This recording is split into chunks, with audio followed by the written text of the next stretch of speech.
વાત કરે છે કે ચા પીવે તો વ્યસન હોય એ દૂર કરવા માટે ચા છે એક કેપ કરનારી વસ્તુ.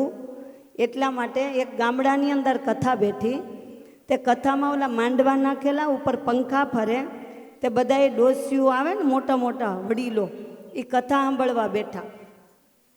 તે થાંભલાના ટેકા લઈને કથા બેસવા, એની બેનપણીઓ આજુબાજુમાં બેઠેલા. તે ચારે કોર એનો સમય, તમારે કંઈક સમય હોય ને ફિક્સ 3:30 4, ત્યારે આંખ ખરખી ખુલે એવું કંઈક હોય. એ ડોસીમાંનો એનો સમય થઈ ગયો, કથા શરૂ. એટલે આજુબાજુમાં બેઠેલા એટલે ડોસી આમ આમ થવા માંડ્યા. તો બાજુની બેનપણી એમ કહેવા માંડી કે બા તમને શું થાય છે? કે કાંઈ થતું નથી, પણ એક માતા બહુ યાદ આવે છે. એ કે કયા માતા? કે ચા માતા.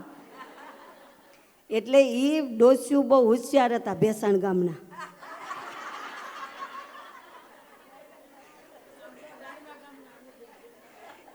એટલે એ કે મને વાત કરવી છે, પણ હું, એ પોતે કવિ કલાકાર, ઘણા એવા ગાવાના ગવૈયા હોય ને એને બધું ફાવતું હોય.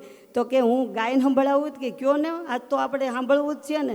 એટલે ડોશીમાં એ ઉપાડ્યું, ચાયેણ રૂપેણ સંસ્થિત નમસ્તસ્મે ઓમ નમો નમઃ. ઓમ જય જય ચા માતા, ઓમ જય જય ચા માતા. રોજ સવારે તુજના અમે દર્શન કરતા. ઓમ જય જય ચા માતા.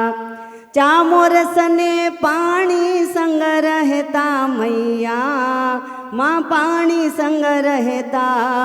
તપેલીને સાણસી ખખડે, તપેલીને સાણસી ખખડે, ગેસ ઉપર બેસતા.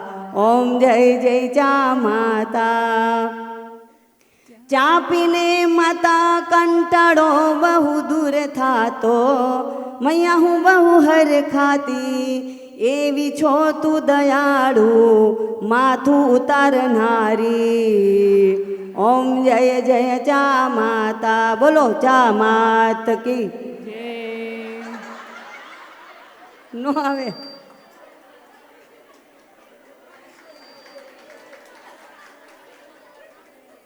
બહુ કેપ ચડી જાય ને, આખું તઈ જ ખુલે. ઘણાયને સવારમાં ઉઠે ત્યારે એવું થાય. અહીંયાથી કથા થાય ને, હે આ તમે જેટલા બેઠા છો, બેન ગામડા ફરતા ને, હારવાર કહી દઉં, સાંભળો. બેન ગામડા ફરતા એટલે ગામડાના બાયું બધા એમ કે અમારે આવું વ્યસન છે, એટલે વ્યસન છોડવાની વાત કરે કે ભાઈ તમારે વ્યસન ન રખાય, આવું ખાવા પીવાની તાણ નથી, સાદી રીતે સાત્વિક રીતે આપણે રહેવાય. છાશ રોટલા ખાઈને જો બધા ચલાવતા હોય જીવન, તો આપણે તો અનહામાં પ્રાણ. 2 રોટલી લુખી વહી જાય તો એ ભૂખ તો મરી જ જાય. એટલે આવું ન કરાય.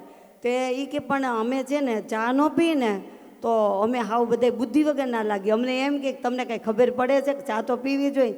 તે તમને એવું નથી લાગતું આ સ્ટેજ ઉપર બધા બુદ્ધિ વગરના બેઠા છે, આ ચા નથી પીતા? કોઈ દી કોઈ પ્રકારનું કાંઈ એને છે જ નહીં. 1 ટક રોટલા ઠાકોરજીને જમાડીને ભેગું કરીને હાલે છે. તોય બધા હાલે છે કે નહીં પાવરફુલ?